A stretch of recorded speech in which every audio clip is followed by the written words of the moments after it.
Fala pessoal, beleza? Pessoal, vamos hoje para mais um vídeo aqui no canal. Pessoal, eu tô devendo para vocês aí o vídeo do Mercedes que eu tinha postado lá no segundo vídeo que eu tinha feito. Só que eu tive um problema com o Mercedes. Essa semana minha esposa foi trabalhar e furou o pneu do carro. E aí ela me ligou para eu ir lá ajudar ela e eu fui. Quando chegou lá eu fui olhar a situação. A suspensão do carro parece que estourou as bolsas de ar, porque a suspensão é a ar. Parece que estourou as bolsas, furou alguma coisa assim, e a frente do carro toda baixou. Então, com mais o pneu furado, o carro baixou mais. Eu não conseguia enfiar o macaco de baixo para levantar o carro para substituir a roda e colocar o step. Então eu já procurei um mecânico e tá agendado para a próxima semana para levar lá o Mercedes para ver a suspensão, e também já aproveitei para trocar os 4 pneus, que também foi encomendado porque não tinha um pneu específico para aquele carro, com as medidas para que aquele carro precisa. Então, assim que terminar de arrumar o carro, eu vou fazer um vídeo para vocês mostrando ele direitinho e mostrando para vocês o valor, quanto que eu paguei nesse carro aqui nos Estados Unidos. Enfim, mas esse não é o tema do vídeo hoje. O tema do vídeo é que eu falei para vocês que ia fazer um vídeo falando como que foi que nós viemos para cá, o princípio, o começo de tudo, o procedimento que nós fizemos para vir para os Estados Unidos. Então eu vou começar a contar aqui. Eu vou ver se eu faço um vídeo de 15 minutos mais ou menos. Se não der tempo, eu vou cortar e vou fazer uma segunda parte para não ficar tão extenso. Entendeu? Então, pessoal, meu nome é Flávio Ferreira. Se você não é inscrito aqui no canal, tá chegando agora e caiu de paraquedas aí, não me conhece.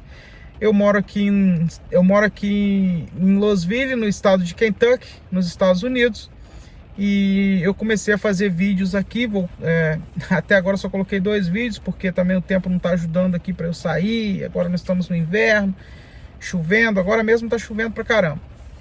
Então, eu vou fazer vídeo mostrando meu cotidiano, mostrando preços de casa, de carro, preços de aluguéis, supermercado, tudo com o pessoal do Brasil que quer migrar, e até mesmo quem não quer migrar, quem não tem vontade de vir para os Estados Unidos, quem nunca se planejou em querer vir para cá, para ficar sabendo como que é a nossa vida aqui nos Estados Unidos. Eu moro aqui, vai fazer 5 anos agora, então eu já tenho uma experiência boa aqui de como funciona o negócio aqui nos Estados Unidos.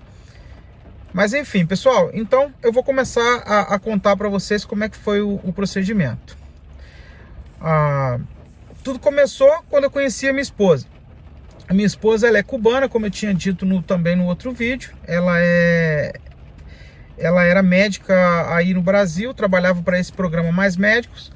E nós nos conhecemos e começamos aí um relacionamento. E eu sou de Angra dos Reis, mas eu estava no momento no Espírito Santo, estava vivendo no Espírito Santo.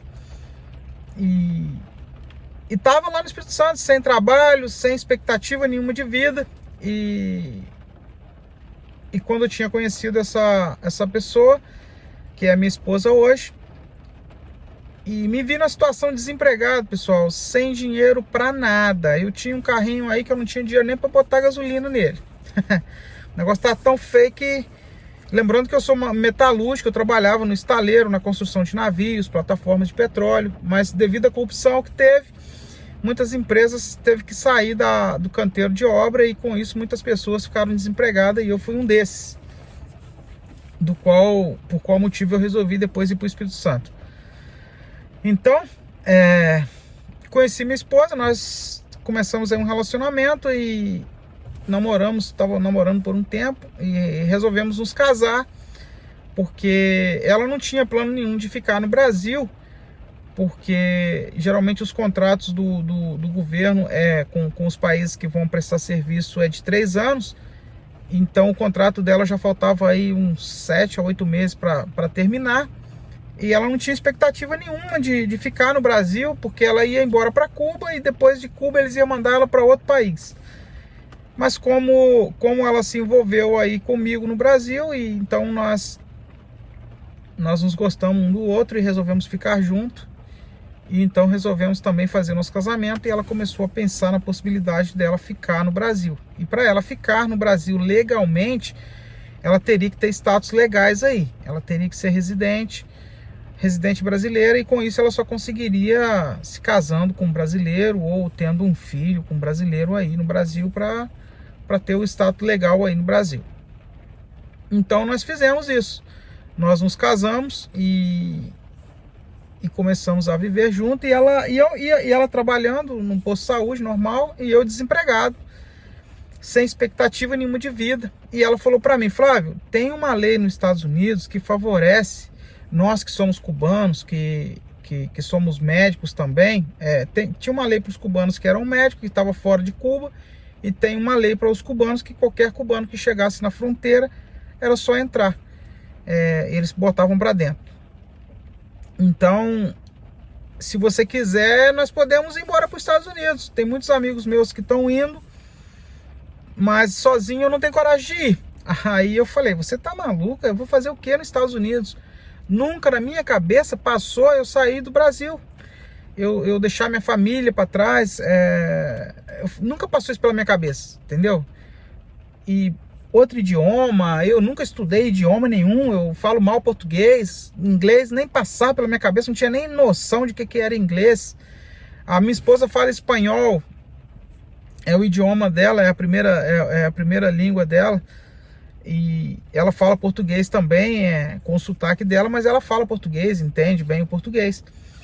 E então eu comecei, quando a gente se envolveu, eu já tinha uma noção mais ou menos de como era o espanhol. Pelo fato da época, quando eu era aí, tinha uns 18 anos, eu trabalhei num condomínio, num hotel, onde que tinha bastante turista que falava espanhol,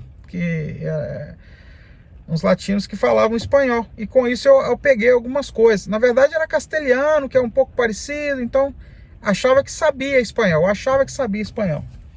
Então, de vez em quando, aí trocava uma palavra com ela. Eu não aprendi espanhol nenhum com a minha esposa. E eu falei: sem cogitação de eu sair daqui do Brasil. Aí se passou um pouco de tempo e a gente se casou realmente. Eu fui viver com ela sem a gente se casar, e depois que nós nos casamos. E então começamos a dar entrada no processo nosso de regularização de documentação do Brasil, para minha esposa ficar lá, para renovar o contrato dela, porque ela só conseguiria renovar o contrato dela se ela tivesse casada, senão ela tinha que voltar para Cuba quando vencesse os 3 anos. E um certo dia minha esposa falou assim, ela tinha falado isso para mim, eu falei: não, sem cogitação, não vou, não quero saber, tá maluco, vou sair daqui de perto da minha mãe, perto da minha família, não. Mas aí passou um tempo, e a gente não se falou mais nisso, e passou um tempo, eu continuei desempregado, olhei para um lado, olhei para o outro, falei: gente, o que eu vou fazer da vida nesse trem aqui? Não tem trabalho, quando aparece trabalho era para ganhar R$1.200, 1.100, 1.300. Isso não dá para nada, pessoal, isso não dá. Vocês que moram aí sabem que não dá para nada, não dá para pagar as contas, e se você quer conquistar alguma coisa na sua vida aí, é muito complicado mesmo. Então eu falei com a minha esposa, falei assim: vem cá, aquele negócio que você falou aquele dia que tinha uma lei que podia ir para os Estados Unidos, como é que funciona isso? Ela falou: você resolveu? Eu falei assim: eu não tô vendo saída aqui, talvez. Como é que funciona isso? Como é que é? Ela falou assim: não, Flávio, o pessoal que tem ido, os meus amigos que são médicos, que estavam aqui, outros que estavam em outros países que foram, eles falaram para mim que funciona assim: quando chega lá nos Estados Unidos, você dá entrada aqui no processo, no consulado, e você faz uma entrevista, e eles te dão a visa para você ir, e quando chega lá tem uma instituição que é paga pelo governo, que vai receber você lá, vai receber a gente lá, e leva a gente para uma casa, um apartamento pago por eles, um apartamento que eles alugam em mobília, coloca tudo aí, e tem plano de saúde, tem tudo isso aí por um tempo, por 6 meses, até a pessoa arrumar um trabalho e tiver os documentos dele legal para trabalhar.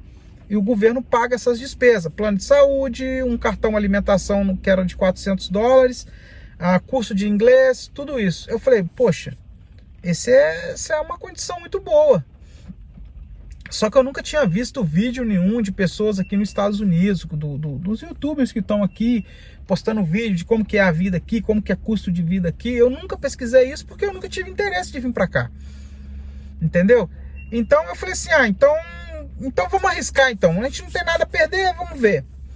A única coisa que tinha que perder era que minha esposa não ia renovar o contrato, e se desse errado nós voltássemos para o Brasil, ela estava desempregada. E aí seria 2 desempregados.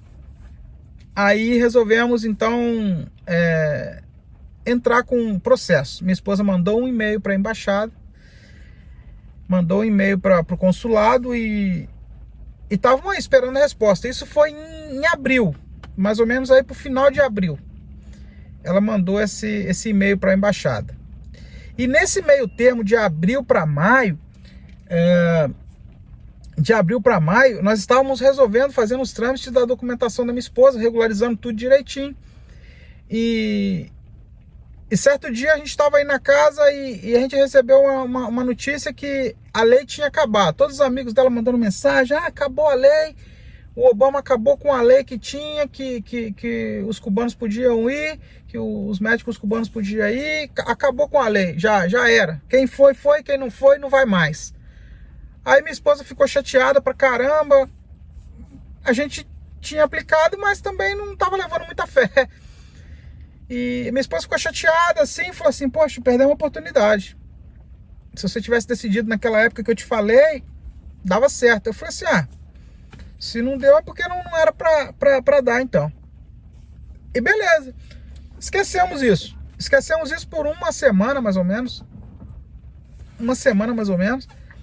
E a gente foi em Belo Horizonte um dia, no Itamaraty, para fazer a regularização dos documentos dela, do nosso casamento, porque você tem que registrar, quando um estrangeiro casa com um brasileiro, tem que registrar a documentação tem que registrar na Embaixada de Cuba e tem que registrar também lá no Itamaraty, não sei para quê. Então, beleza, e a gente foi, e quando nós estávamos voltando de viagem, a minha esposa sempre olhando no telefone, chegou um e-mail para ela e ela deu um grito aí e começou a chorar. Eu falei, não entendi nada. Eu falei, o que aconteceu? Você está chorando por quê? O que aconteceu? Ela falou, Flávio, eles mandaram um e-mail aqui, eles nos aceitaram, nos aprovaram, disseram que a lei acabou, mas que quando eu já tinha mandado o e-mail e que eu já tinha mandado o e-mail, nós podíamos dar sequência no processo. E aí eu falei assim, caramba, eu fiquei maluco, né? Eu falei assim, poxa vida, e agora? Meu coração gelou, porque sabe aquele negócio que você quer, mas na verdade você não quer muito? Você fala para o desencargo de consciência. Você fala, mas tomara que não dá certo. Porque depois não vai falar assim, viu, se você tivesse feito, as coisas estavam diferentes.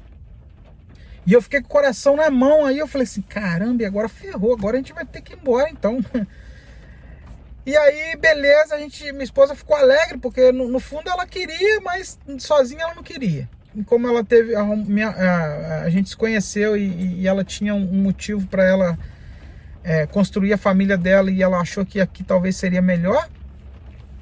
Então, ela ficou muito contente.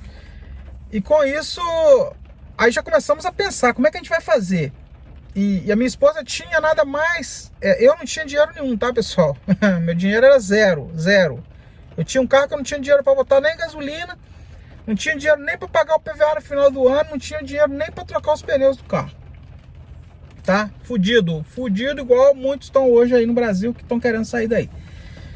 Desculpa a palavra aí, falar desse jeito. Mas a realidade era essa. E então nós pegamos e beleza, minha esposa já mandou outro e-mail de volta. E aí no caminho mesmo já pediram já passaram uma lista de toda a documentação que era para enviar para eles.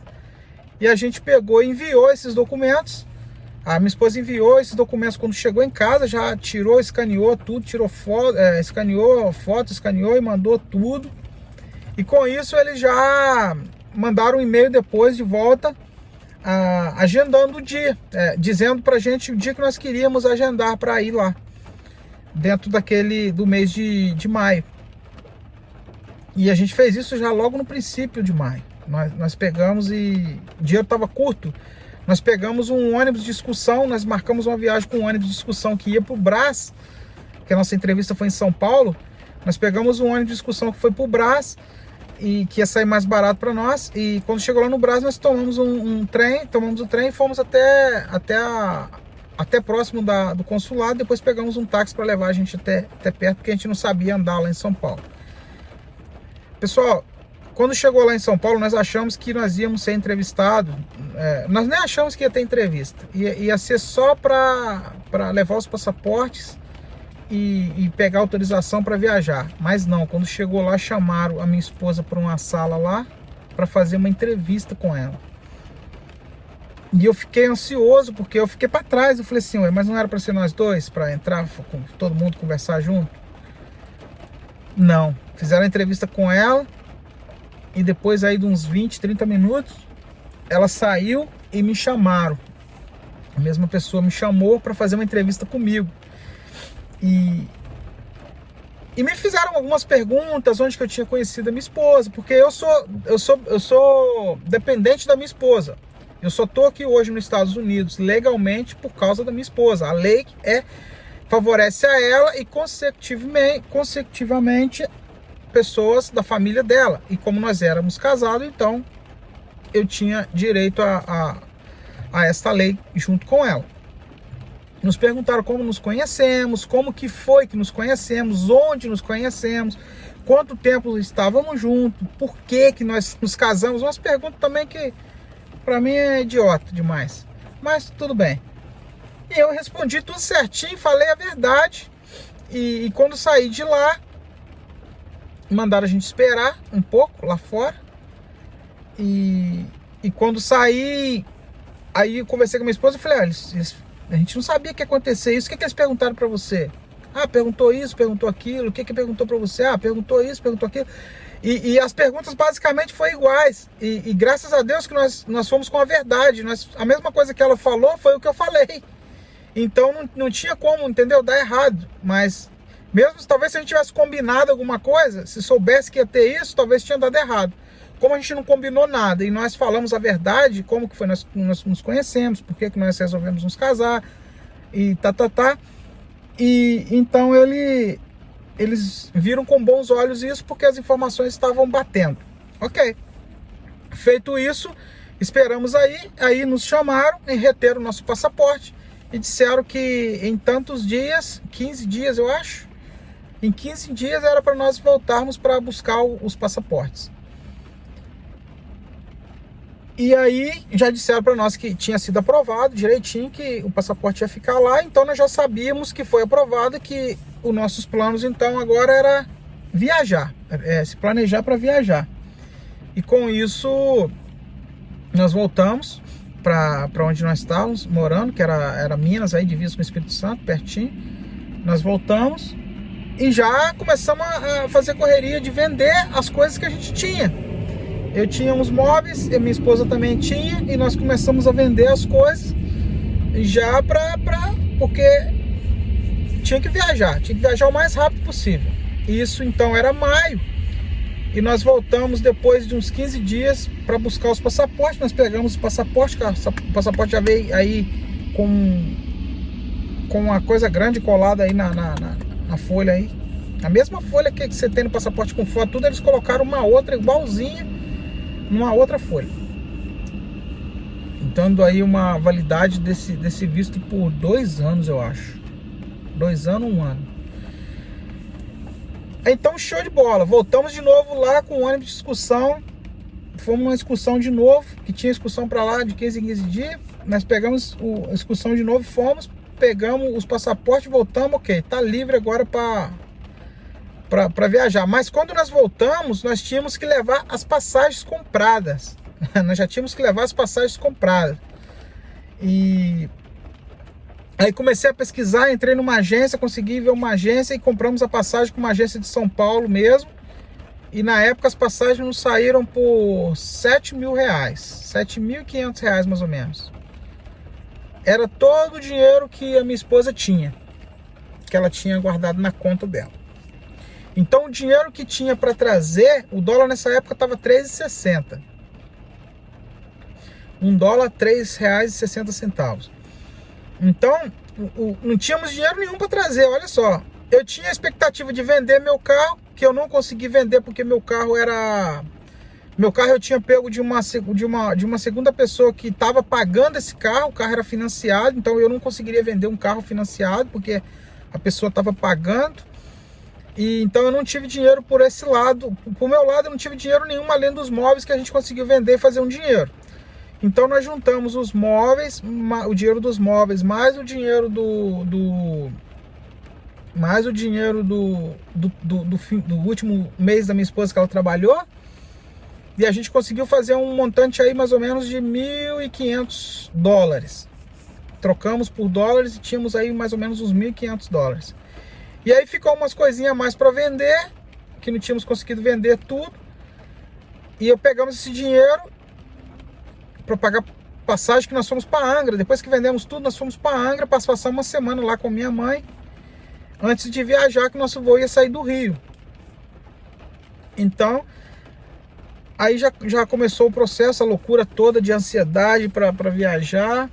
E nesse meio tempo, pessoal, eu não tive interesse nenhum de procurar saber inglês, nada. Também, como que eu vou aprender inglês com um mês? Não tem como.